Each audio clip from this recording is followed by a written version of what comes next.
Welcome back to another episode, all. Throughout this episode, I'm going to discuss the timeline of how something called the autism industries, where autistic children are being used for commodification, has come along. So let's get started. First, I need to begin that all of this began in the early 20th century around World War II, the Nazi Holocaust, and the DSM First Edition. This is when this whole system began. This big scam of how they've turned autism into some money-making opportunity where autistic people are being taken advantage of as used as ways to make money, used in the name of capitalism today. I'm going to discuss about.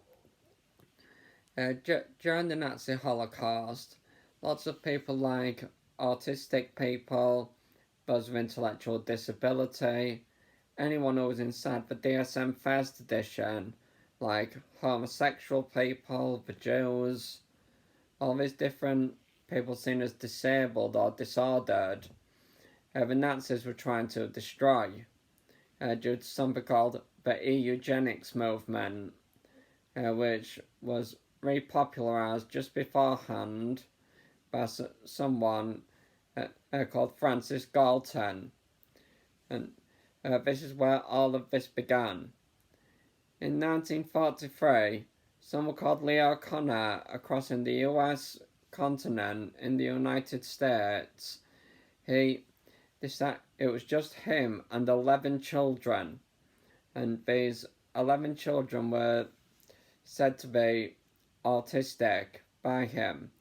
So if you think to yourself, from 1943, 11 children and Leo Connor, we start off there, then 80 years later, well, we've just gotten to 2023, there's lots of big businesses that are making money out of autism, like say the intervention industry or the genomic research, which makes money, all the pharmaceutical approaches which have been developed now. Lots of different ways of making money out of autistic kids is what has happened. So it all began in 1943, and these individuals were seen as children with some kind of mild form of schizophrenia beforehand.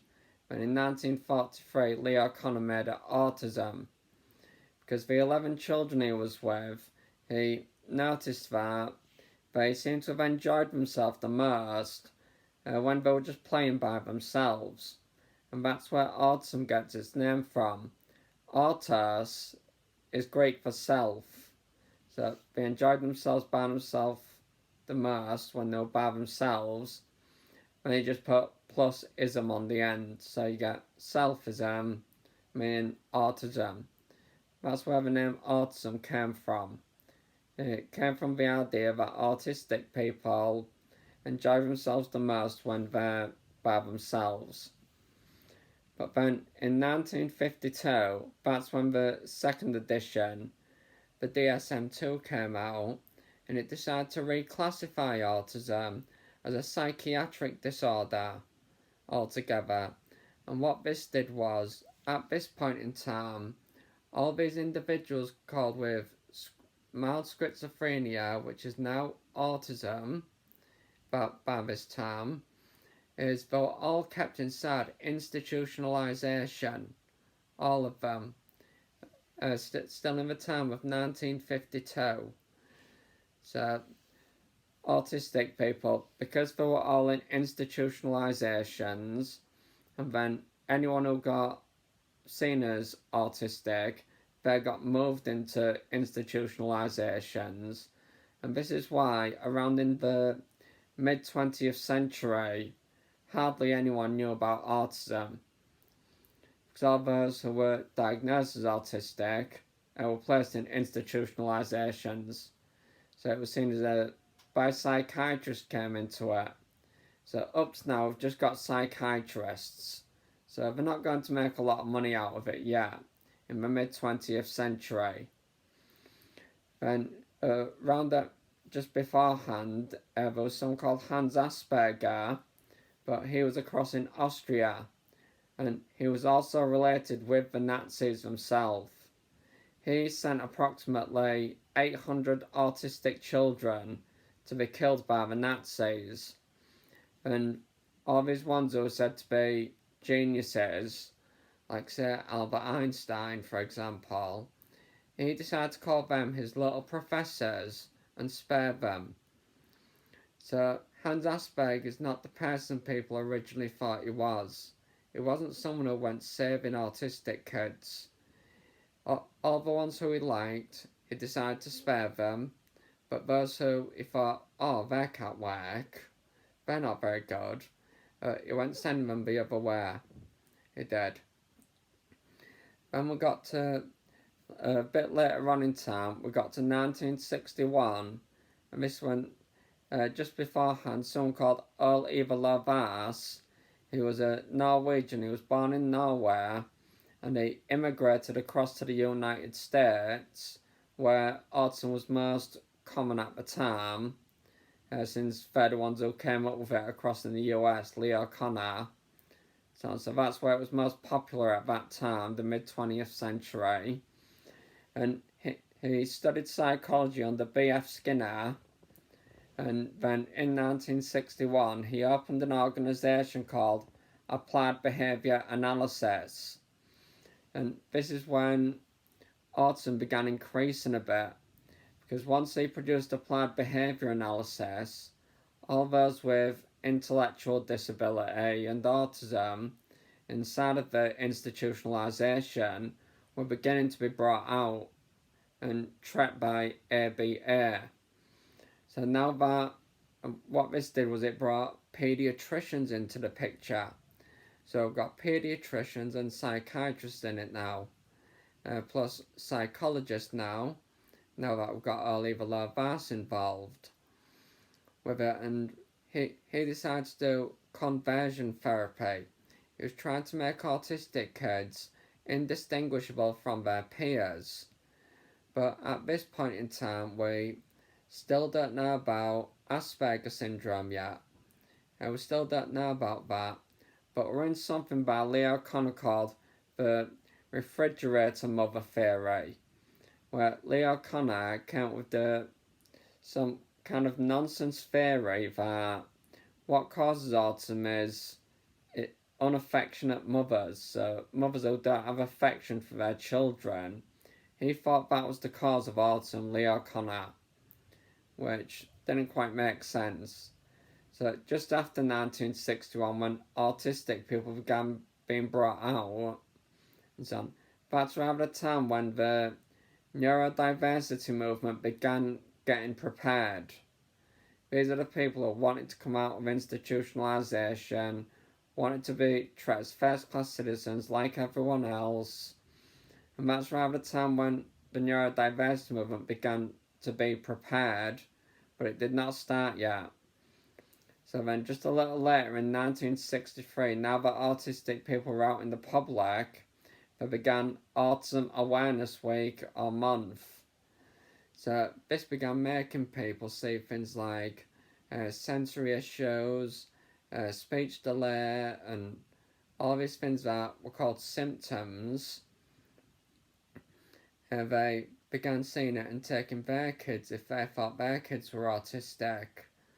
So this began increasing things a bit. So notice that it's not very high yet, of how regular autism is. It's still not very high. They didn't think the people like Einstein were autistic yet. They had no belief like that. But that's where it was going up to. And then in 1980, when we got up to 1980, there was someone called Lorna Wing who had an autistic daughter. She did. But beforehand, they actually thought that autism was a boy's condition, that only boys could be autistic. But once they found out that, once they actually pointed out that girls can be autistic as well, that doubled the picture. So the population of it, so we're at that point at the moment, it's just that popular or that rare at the minute. And when Lorna Wynne proved that girls can be autistic, it doubled. So now it's even more regular, so up to now we've gone on a very small increase at a time at the minute. And Lorna Wynne, she seems to have found papers by Hans Asperger that were written in German. And Lorna Wynne's husband was able to translate German into English, as Lorna Wynne was from England, where autism awareness began. And so then, once they translated it, Lorna Wynne was able to, she began working with those in the US, in the Psychological Association, and as they did so, they began finding out more about that the autism spectrum is much more diverse. It's not so elementary like that, so small. So, but they didn't quite get up to there yet. And the DSM-3 had come out in 1980 as well. And in the DSM-3, they reclassified autism from a psychiatric disorder into a developmental disorder. And by doing so, that brought more people into the picture. It began bringing paediatricians involved. So we've got even more people involved in it. Psychologists, psychiatrists, now the paediatricians are in it. So more people are being brought into the system about autism. And just a few years later, in 1987, they revised the DSM 3rd edition, and we had the DSM 3R and so on. And they added to it in 1987 something called PDD-NOS, standing for Pervasive Developmental Disorder Not Otherwise Specified. And they did that to make it that people who are over 30 age, or over 30 months old, before then, you had to be under 30 months old, under 2.5 years, if you wanted your child to be diagnosed with autism. If you were over 2.5 years old, you weren't allowed to be diagnosed as autistic. So by now bringing people over 2.5 years old into picture, it's gone up even more. It's going a bit higher now. And this is bringing more people into the picture. More people to be diagnosed with it, more organisations into it, who are going to want money out of it. So that's what happened in 1987. And then in 1990, a few years later, they began bringing in the IDEA system into it. And by bringing that into it, that brought parents and the education system into it. So we now have educators, parents, psychiatrists, psychologists, and those who founded the concept of it. That's more people in the picture now. And when we got to 1994, they brought out the DSM 4th edition, and they reclassified autism as a spectrum disorder. And then they added, after all that time, Lorna Wynne and the American Psychological Association were doing about Asperger's work from Austria. They added that onto it, so by adding more people onto it now, they've made it go even further in 1994. And, and then more of them were getting treated like second-class citizens, more people were getting bullied, those diagnosed as autistic. But at that point in time, autistic was actually being used as an insult. They were using it to insult people at that time, but eventually, a few years later, that's when autistic people decided to just accept it. But today, most of us actually prefer to to be called autistic like myself. I prefer to be seen as an autistic person rather than someone with autism. And as we moved a few years further along, autistic people have been fighting against the system, because those with Asperger's, like myself, I was diagnosed with Asperger's in 1996. We hadn't moved on to the 5th edition yet, so Asperger's syndrome was still on it. Remember, brought these terms like low functioning to high functioning autism into it. So those who were diagnosed by the DSM 4th edition with Asperger's syndrome, they were able to self-advocate and fight back. So once we got to 1998, that's when the autism rights movement began. And then Judy Sinnott, a sociologist, she came to see that there were other disabled people with differently wired brains that were either facing the same kind of issues, and that's when it turned into the neurodiversity movement. So this is when we've gone on to the point of seeing these things like advantages just before the beginning of the 21st century. And as we got to about the year 2005, well, when we got to that year, an organisation called Autism Speaks came into business, and it began to fearmonger everyone. It was fearmongering people all over the globe, was this organisation, and that's why it seems a very big hate group. Because what they rather did was they wanted to eliminate autistic people. They were wishing that autistic people didn't exist. They wanted us gone altogether. And that's why Autism Speaks is seen as a hate group rather than someone who just wants to help us. So Autism Speaks began to fearmonger all of the general public during autism awareness, such as saying things like, I would love to live in a world where no one has to live with autism. They made some absolutely devastating advertisements where they were like, there was a mother who said she would kill her own daughter, drive her off the George Washington Bridge, saying that it's not worth living with an autistic person.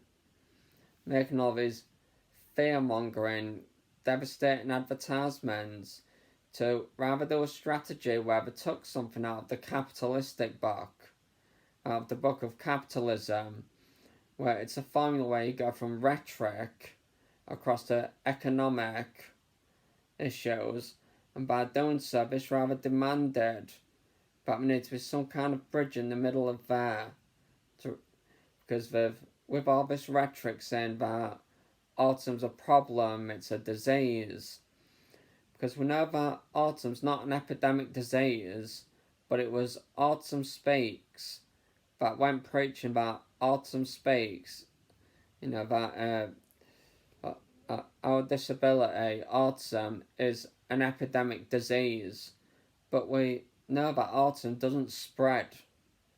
We already knew that, but they went preaching out to everyone that it's some kind of big disease, and they showed from 1994 when we got to Asperger's syndrome included, they showed some big graph like that.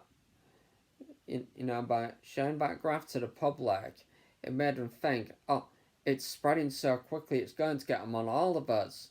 It's going to get them on all of our kids. And by fear-mongering them, that went leading round into, we need some solution. Intervention is our only hope.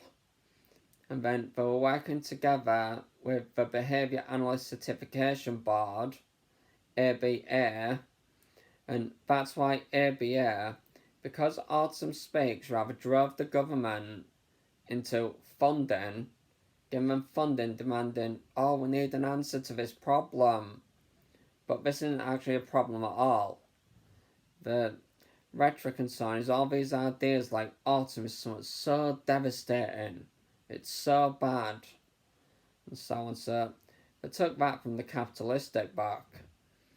Once they preached it was an epidemic disease, the government began putting all of the funding, because fear mobilises funding. So all of the funding went towards ABA, and still does, because Autism Speaks is still terrifying people. It is. So Autism Speaks fear-mongering everyone. That's clearly not a good thing. That's not kind of them to go making everyone scared of us. So they made it that they had to call it an epidemic disease, because calling it disease would turn it into a medical matter.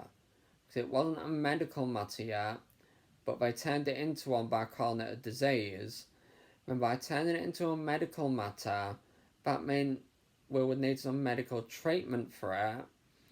And if it didn't turn it into a medical matter, the medical treatment wouldn't be necessary.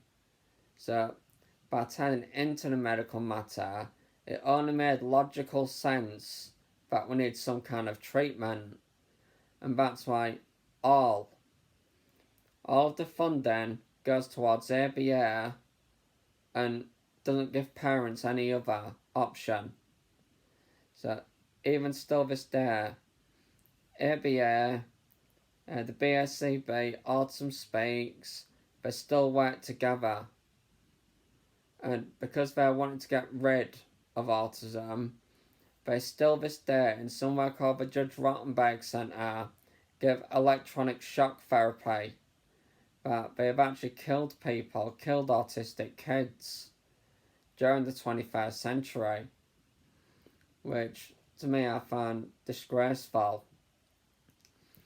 And we'll go a bit further down the line and we'll get to 2013, and that's when they brought out the DSM 5th edition. And by bringing out this 5th edition, we had all these different diagnoses. We had Connor syndrome, Asperger syndrome, pervasive developmental disorder not otherwise specified, and they brought it all into one, all of it. And what they began doing is they were saying that autistic people can't have comorbidities. So you can't be autistic and epileptic at the same time. You can't be autistic and have dyslexia at the same time. You can only have autism. You can't have autism and another disability. So in 2013, they slotted all of it together. But we've now got depression disorder, we've got schizophrenia, ADHD, Down syndrome, autism, all of it under one umbrella. All of them all together, that took it even higher. So now we've got lots and lots. We've got 2% of the world's population being diagnosed as autistic. So the ABA industry, the intervention industry, all the genomic research, the pharmaceutical approaches coming up, there have been more autistic people. They can make more money out of people by charging them for what they see as the solution. And what this has led to, it has led to a field of capitalism where just about anyone, nearly everyone, can capitalise on autism and make money out of it, as if autistic kids are some money-making opportunity. Such as we've got the autism-friendly groups for the neurodiversity movement and autism rights movement, but we've got those who are against autism as well. Those who, oh no, we don't want autism here, we want to cure it, get rid of it.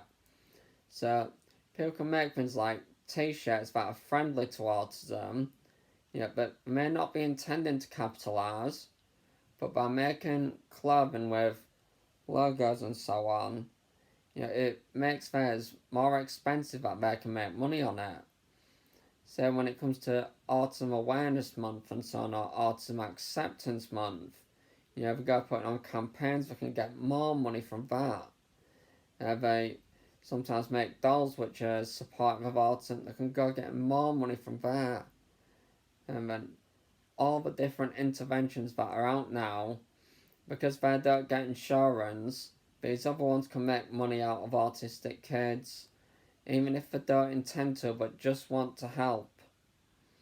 So whether we are autism friendly or an enemy of autism, whichever side we are on, all of us are potential consumers of what we call the Autism Industrial Complex. So this is actually something we call commodification. So during Autism Awareness Month, we need more people to be aware that autistic people are being used as money-making opportunities. So we've got to try and be more careful we have, and we've got to think. So what we're wearing, such as say I'm wearing this shirt, someone's made money out of me. They have, by I want to be a supporter of neurodiversity. So we've got to think that if we purchase things and so on, are we actually advertising what we want to advertise? Are we showing out to the public what we would like the public to agree with or believe? And so on. And then even people who have nothing to do with autism, not related to anyone autistic, not involved in autism activities, not involved in the political side of things, but they can still be consumers from the mass media. They see all these rhetoric ideas from the mass media, like on, say, the Big Bang Theory. There's characters on different TV shows that are giving this image that autism's a bad thing. And just like that formula by Autism Speaks, where it's rhetoric, all these bad ideas, these ideas that autism's a bad thing, as long as we've got that and the economic issue, they both produce each other, and by doing so it creates this bridge, and there's like a big revenue stream underneath it. Underneath this bridge is like a big slot of water, and anyone can come fishing down that revenue stream to make money out of it, even if they don't mean to. If they're not doing what they're doing for the sake of money, like, so people can make money out of YouTube channels, Facebook communities. I know some people who are not interested in the money, but they've like got their own YouTube channel about things like autism, and have got their own Facebook communities as support groups, but they get donated money by it. So even though they actually want to help autistic people and provide support to other parents to, communicate with, it's still capitalisation. And if we think about our world in general, the world altogether, capitalisation seems to be hegemonic today. It seems like we can't avoid it. No matter what we do, what we buy, it seems like we cannot avoid capitalism in today's world. We could be the one capitalising on someone else, or someone else could be capitalising on us. That's nearly every time money is involved. So during Autism Awareness Month, Autism Awareness Week, depending where you live, try and increase the awareness of the commodification of how autistic kids are just being used to make money. So that people could be more careful of what they do with autistic children. If you've made it this far, please spread this word to make more people alert about it. Share this video, you could do, and help me spread the word. Thank you for listening, and I'll see you on the next episode if you're here. Thank you.